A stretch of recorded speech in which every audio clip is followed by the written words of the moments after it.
Good morning everyone. Today I'm going to tackle about the validation rate for instructional decision in formative assessment.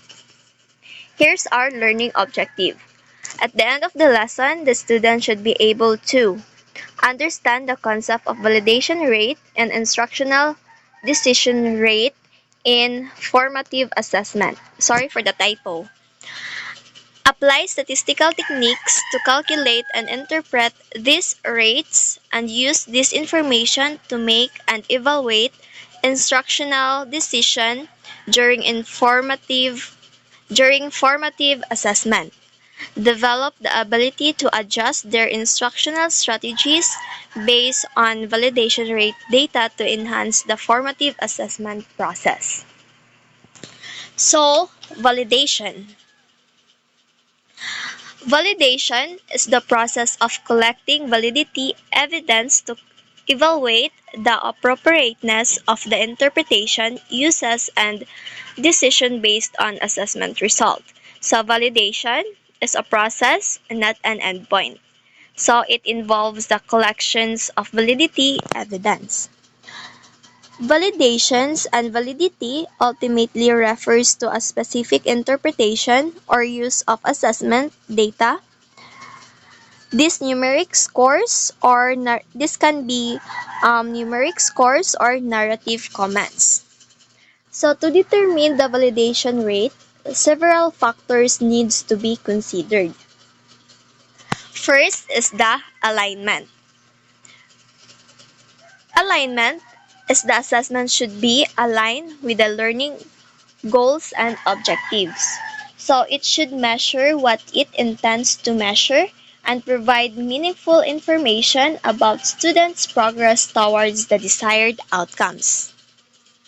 When we talk about alignment, we're referring to the idea that the methods used to assess a student's understanding or skills should directly connect to the learning goals and objectives set for them. This means that if a learning objectives is for a student to be able to write an essay, for example, the assessment should involve essay writing, not multiple choice questions. This alignment ensures that we're measuring what we intend to measure. If the assessment doesn't align with the learning goals, we might we might end up measuring something entirely different. This could lead to misleading results about a student's progress and abilities. When assessments are aligned with learning goals, they provide meaningful information about a student progress. Teachers can see where students are excelling and where they might need additional support. So this allows for targeting instruction and intervention, which can help our student reach their full potential. So next is reliability. The assessment should be consistent and produce reliable result. So this means that if the same assessment is administered to the same group of students multiple times, it should yield similar result. So reliability refers to the consistency of an assessment. In other words, a reliable assessment is one of the produces stable and consistent results. If we were to administer the same test to the same group of students or different occasions, a reliable test would yield similar result each time, assuming that nothing else has changed. This is important because reliability is important because it gives us confidence in the results. If an assessment is unreliable, it's hard to know whether the results are a true reflections of what being measured or just a result of variability in the test. For example, let's say we have a math test. If the test is reliable, a student who understands the materials should score roughly the same whether they take the test on Monday or Friday, or whether they take it in the morning or afternoon. If the scores vary widely, it suggests the test might not be reliable. It's important to note that the reliability is not the same as validity. So you will know now the difference between the reliability and the validity. So a test can be reliable without being valid. For instance, a broke clock is reliable because it shows the exact same time all day. But it's not valid because it doesn't accurately measure the current time. So in education, we strive to assessment that we strive for assessment that are both reliable or consistent in their result and valid or accurately measure what they're supposed to measure. So now let's talk about the validity. Validity. The assessment should accurately measure the intended learning outcomes. So there are different types of validity, such as the content validity, where the extent to which the assessment covers the content it is supposed to measure, and construct validity, that extent to which the assessment measures the intended construct or skills. So validity refers to how well an assessment measure what it's supposed to measure. If an assessment is valid, it is accurately reflect their knowledge, skills, or abilities that are the focus of the assessments. So I have mentioned earlier the two types of validity. First is the content validity. So this refers to the extent to which an assessment represents all aspects of the intended content. For example, if a history exam only asks questions about one specific event, it would have low content validity because it doesn't cover the full range of the course's content. A valid history exam would include questions about various events, periods, and concepts covered in the course. Next is the construct validity. This refers to the extent to which an assessment measures the intended construct or underlying theoretical trait. For example, if a math test is designed to measure a student's problem-solving skills, but the questions only require simple calculations, it would have low construct validity. A valid math test would include problems that require students to apply various strategies and demonstrate their problem-solving skills. So this is also important to note that an assessment can be reliable or consistent without being valid or accurate. An assessment cannot be valid unless it is reliable. If the results aren't consistent, it's hard to argue that they're accurately measuring anything. So in education, we strive to assessment that are both reliable and valid to ensure we're accurately and consistently measuring students' understanding and skills. So next is the data analysis. The assessment results should be analyzed in a systematic and rigorous manner. So, data analysis, this involves using appropriate statistical techniques to interpret the data and draw meaningful conclusion. So here, you'll see the statistical techniques to interpret the data. This could involve calculating averages, determining the range of the scores, or using more complex statistical methods to identify patterns or relationships. So absolutely, feedback and adjustments are key components of effective teaching and learning. So later on, you will know what is the feedback and adjustments. So feedback is information. So next is the feedback and adjustments. The decisions made based on the assessment results should lead to appropriate instructional adjustment. So, feedback is information provided by an agent or teachers, peer, book, parents, self, experience regarding aspects of one's performance or understanding. So, good feedback is timely, specific, and constructive. It helps students understand where they are in the learning and what steps they need to take to improve. So in addition, feedback and adjustment.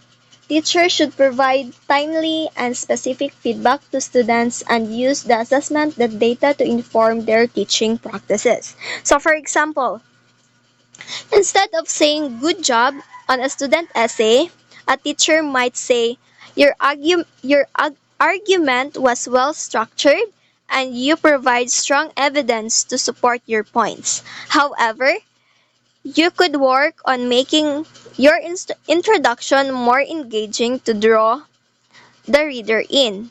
So, adjustment refers to the changes teachers make in their instruction based on the feedback they receive from assessment. This is often referred to as data driven instruction for formative assessment. If a teacher notices that many students are struggling with a particular concept, they might reteach that concept using a different approach, or if the assessment data shows that students have already mastered a topic, the teacher might move on to more advanced materials. So, therefore, feedback and adjustments are part of a continuous cycle of teaching and learning. So we teacher assess students' learning, provide feedback, adjust their instruction based on the feedback, and then assess again to see if the adjustment were effective. This process helps ensure that instructions is responsive to students' needs and that all students are making. So, good evening, everyone. This is the continuation of Biliela's report, formative assessment. So, formative assessment occurs throughout a class or course and seek to improve students' achievement of learning objectives through approaches that can support specific students' need. So, as I know that all of us know what is formative assessment. As I remember, we we already discussed this in our uh, s- other subject. So let's proceed to the validation rate instructional decision. Informative assessment is great significance as it plays a crucial role in guiding instructional strategies and enhancing students' learning outcomes. So, here's a discussion of its significance. First is informing instructional adjustment. So when we say informing instructional adjustment, is to adjust instruction effectively. Consider assessing students' understanding through formative assessment, gathering feedback, and adapting teaching method based on identified learning needs. Regularly reflect on students' progress and adjust your instructional approach accordingly. So that's all on informing instructional adjustment. Next is personalizing learning. So when we say personalizing learning, it is involves tailoring educational experiences to meet individual students' needs, preferences, and pace of learning. So this approach often includes adapting content, instructional methods, and assessment strategies to cater to diverse learning styles and strengths. Implementing personalized learning can enhance student engagement, motivation, and overall academic success by acknowledging and addressing individual differences. That's all for personalizing learning. So the third one is encouraging active learning. So encouraging active learning, it also involves fostering an interactive and participatory educational environment. This can be achieved through strategies such as collaborative discussions, hands-on activities, problem-solving exercise, and also uh, interactive technologies. So by engaging students in the learning process, you promote deeper understanding, critical thinking, and retention of information. So, encouraging questions, group work, and real world applications of knowledge are effective ways to inspire active learning in the classroom. So, the next one is providing timely feedback. So, when we say providing timely feedback, uh, it also involves offering constructive and timely information to students about their performance.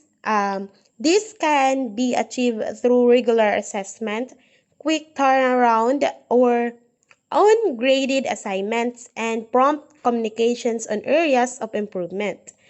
Timely feedback is crucial for students to understand their strengths and weaknesses, facilitating ongoing learning and improvement. It also helps maintain students' motivations and engagement by offering guidance in real time. So, the last one is facilitating goal setting. So, when we say facilitating goal setting, it also involves the guiding individuals in defining specific, measurable, achievable, relevant, and time-bound objectives.